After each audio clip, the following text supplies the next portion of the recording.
नमस्कार दोस्तों, इस वक्त की अंबाला की राजनीति से जुड़ी हुई बेहद बड़ी खबर सामने आ रही है और खबर ऐसी है जिसने अंबाला की सियासत में हलचल पैदा कर दी है।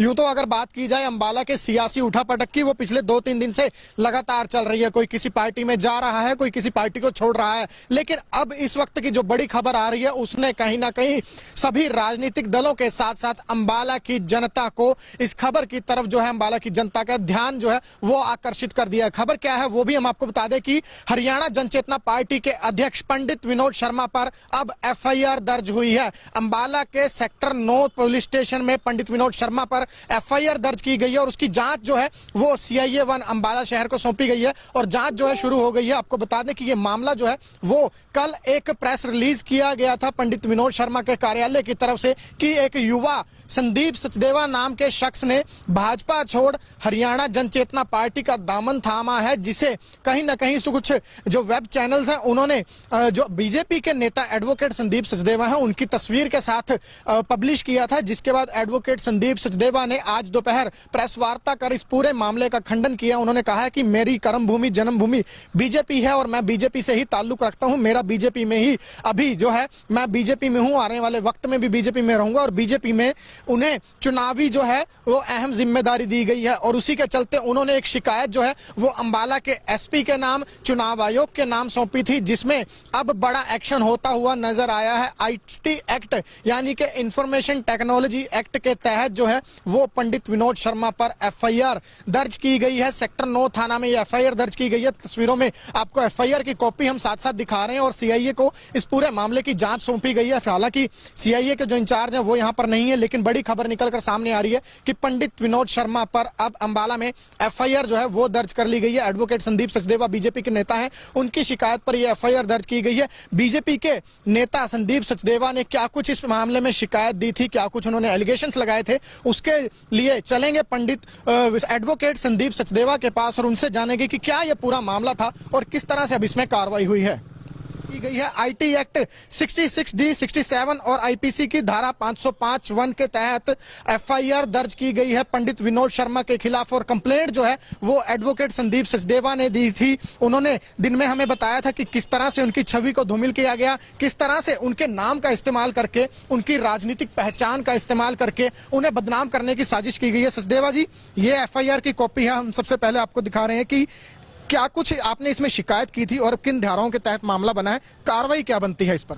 देखिए, मैंने जो कार्रवाई के लिए दरखास्त दी थी वो सीधा सीधा मेरा इल्जाम था कि इन लोगों ने मेरे नाम का गलत उपयोग किया और मेरी राजनीतिक और सामाजिक छवि को धूमिल करते हुए अपनी पार्टी जनचेतना पार्टी को राजनीतिक लाभ पहुंचाने के लिए इन्होंने झूठी खबरें, अफवाहें फैलाई, जिससे मुझे भी काफी ठेस लगी, मेरे परिवार को भी लगी और मेरी भारतीय जनता पार्टी को भी काफी ठेस लगी। परंतु इस एफआईआर दर्ज होने के बाद दूध का दूध और पानी का पानी हो गया है और अब मैं इस एफआईआर को अंजाम तक पहुंचाऊंगा और मेरा पूरा प्रयास रहेगा कि जिन लोगों ने राजनीतिक लाभ के लिए ऐसा घिनौना काम किया है उनको कानूनन उनकी सजा जरूर मिले। सचदेवा जी, इस बात से भी मुकरा नहीं जा सकता कि एफआईआर जो है वो प्राथमिक रिपोर्ट होती है, आरोप तय नहीं होते हैं, उसको लेकर किस तरह से देखते हैं, आगे जांच में क्या कुछ हो सकता है? देखिए, हमारी सबसे बड़ी जीत यही है कि पुलिस ने प्रेमा फसाई इस बात को माना है कि जानबूझकर साजिश के तहत ये किया गया है।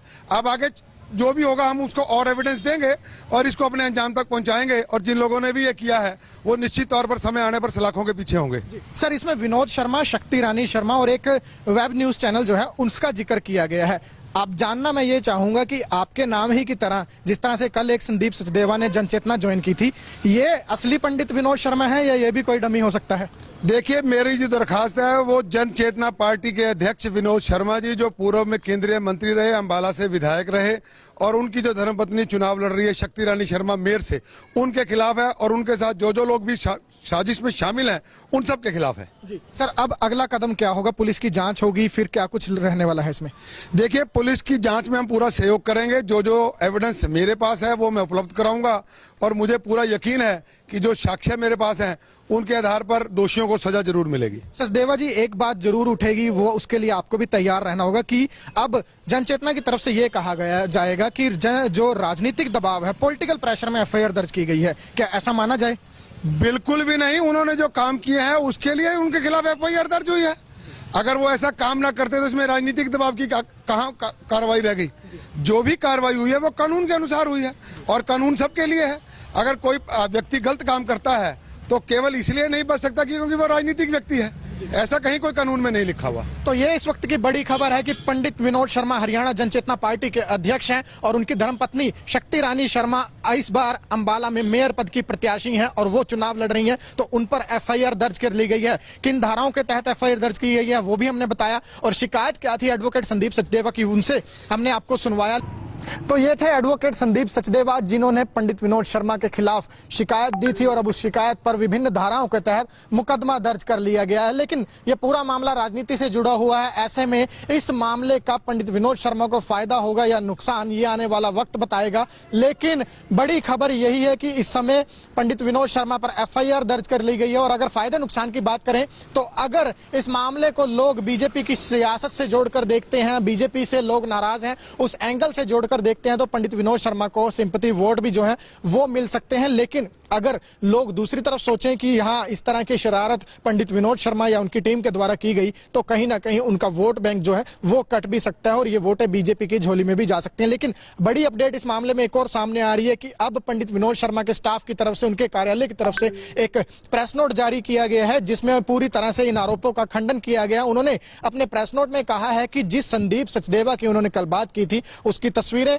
भी उस प्रेस नोट के साथ शेयर की गई थी और ऐसे में अगर किसी ने अपनी मर्जी से कोई फोटो लगाई है तो इसमें उनकी कोई भी गलती नहीं है। तो इस मामले में पुलिस क्या कुछ जांच करेगी ये देखने वाली बात होगी और आने वाले समय में क्या कुछ इस मामले में असर राजनीति पर पड़ता हुआ नजर आएगा वो भी आपको दिखाएंगे। लेकिन बड़ी खबर यही है कि पंडित विनोद शर्मा पर फिलहाल एफआईआर दर्ज कर ली गई है एडवोकेट भाजपा के जो नेता हैं संदीप सचदेवा की शिकायत पर और पुलिस ने पूरे मामले की जांच शुरू कर दी है। राजनीति से जुड़ी पल पल की अपडेट लेकर आपके सामने हाजिर होते रहेंगे, जुड़े रहिए हमारे साथ।